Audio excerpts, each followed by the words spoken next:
I am the tofu golem. Please enjoy the video. In this video, I will show you how to cook mola fish.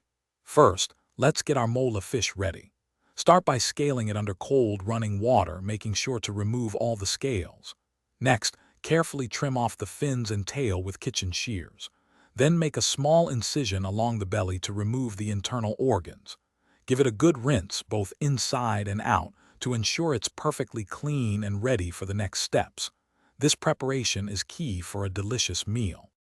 Now that our mola fish is clean, it's time to infuse it with amazing flavor. First, pat the fish completely dry with paper towels. This helps the seasonings adhere better.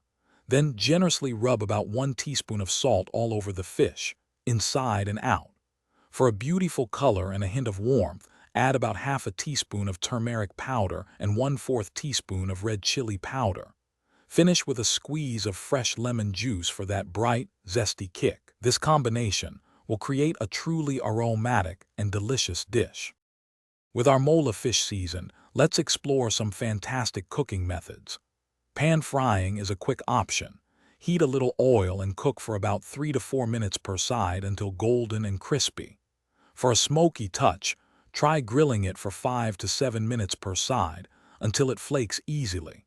If you prefer baking, preheat your oven to 200 degrees Celsius and bake for 15 to 20 minutes. Always ensure the internal temperature reaches 63 degrees Celsius for safe consumption.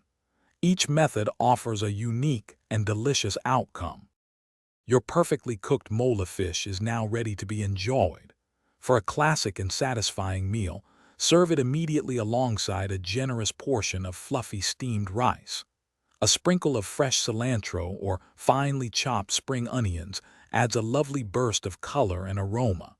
Don't forget an extra squeeze of fresh lime or lemon juice right before serving. It truly brightens all the flavors. For a complete meal, consider pairing it with a crisp green salad or a light vegetable stir-fry. Enjoy your delicious creation. Thanks for watching. Consider subscribing if we helped you today.